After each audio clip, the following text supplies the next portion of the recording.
This is a Mining Interactive video production. This is mininginteractive.com. I'm your host, Denise Poole, and we are here with Dr. Michael Berry. How are you today? Denise, I'm fine. How are you? I'm very good, thank you. Good. Now, Dr. Berry publishes morning notes on a daily basis and discusses geopolitics and their effect on capital markets. So why don't you tell us a little about your background and share with that to our viewers? I'd be very happy to. I taught university for quite a few years, 12 years actually, University of Virginia, and I taught theoretical finance, Denise, and I really decided, that I wasn't teaching the right stuff, I guess. So I went to Wall Street and worked on Wall Street for a while and managed money on Wall Street. And then in 1999, I saw the commodity cycle coming. And, oil was actually $9.50 a barrel in 1999, and of course now it's $95 a barrel, so it's gone up a lot in price. But I developed a technique called discovery investing. And for the last 5 years, I've written about that technique and about the geopolitics of what's going on in the world pretty much every day. So it's been fun. I've met so many great people and had so many good interviews, and I think I've helped a lot of people.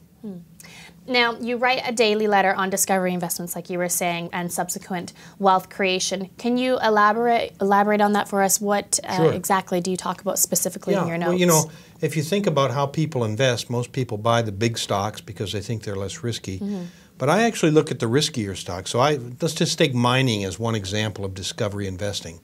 I maintain that if somebody has a mine and they make a great discovery, that will create wealth.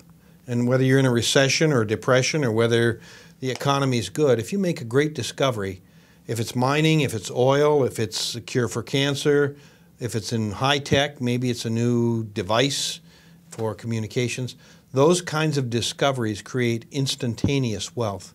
And that's really where discovery investing starts. It starts at the source of all that sort of thing. Now, over the past years, you've been very strong on the commodity sector and speak at conferences like the Cambridge Mining Conference here in Vancouver, which is mostly focused on metals and the mining industry. So do you still see potential for new discovery investments in the metals? Oh, most definitely. Again, the price of the metals really doesn't matter, although most of the metals have gone up in price. For instance, uranium today is $90 a pound. It was $7 a pound just a few years ago.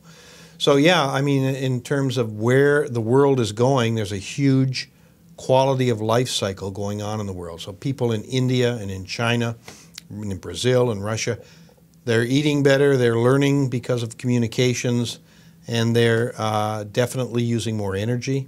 We need discovery to keep this thing going. So there's lots of opportunity for discovery in Canada, the US, Mexico, overseas, and these are the places that I focus on. Now, at Mining Interactive, we are at the moment focused on the mining industry, but our viewers would like to know your views on the energy sector, including oil and gas and uranium. Yeah, and I do a lot of work in oil and gas. I've been in the oil sands of Alberta and worked with companies up there. Oil Sands Quest is one of them.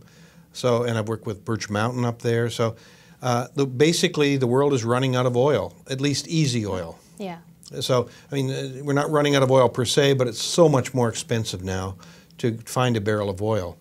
And so that's why the price of oil is high. And if you look at what's happening in China and India, they're demanding much more energy. Yes. So we have all these things going on now, and we need to make more discoveries in oil, natural gas, heavy oil, oil sands, and uranium. So the whole energy sector, irregardless of whether we have a recession or not, is going to continue to move forward quite rapidly. Now, you also point out that there are some tremendous wealth creating discovery investment opportunities in water and food, as well as companies that offer technology solutions to the coming water and food shortage. Yes. Tell us about that. Well, basically, due to global warming and some of the other conditions that are engulfing the world right now, including a growing middle class in India and China and the rest of the world, the amount of arable land is decreasing. And because we're now growing corn-based ethanol, in other words, corn to make ethanol, soy oil, palm oil, and we're taking these and we're converting them into diesel. So we're having a tremendous inflation in the price, in the cost of foods. And that's because now we're taking a lot of this oil that would normally come into the food system, converting it into diesel to run our cars on. That's certainly happening in this country with corn-based ethanol, which is a poor substitute for petroleum. So consequently, the food sector is incredibly important. So if you look at fertilizers, that's a great place to be investing now.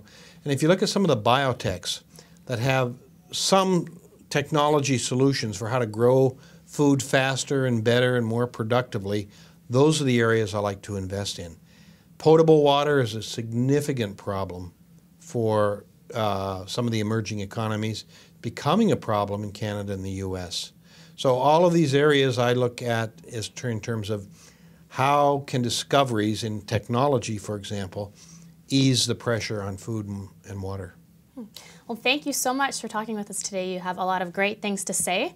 I'm really glad that you came in and had a chat with us. I'm glad to be here. Thank you very much, Denise. Now, if you would like to receive Dr. Barry's morning notes, you can email him at info@discoveryinvesting.com. And I do highly recommend that. For mininginteractive.com, I'm Denise Poole.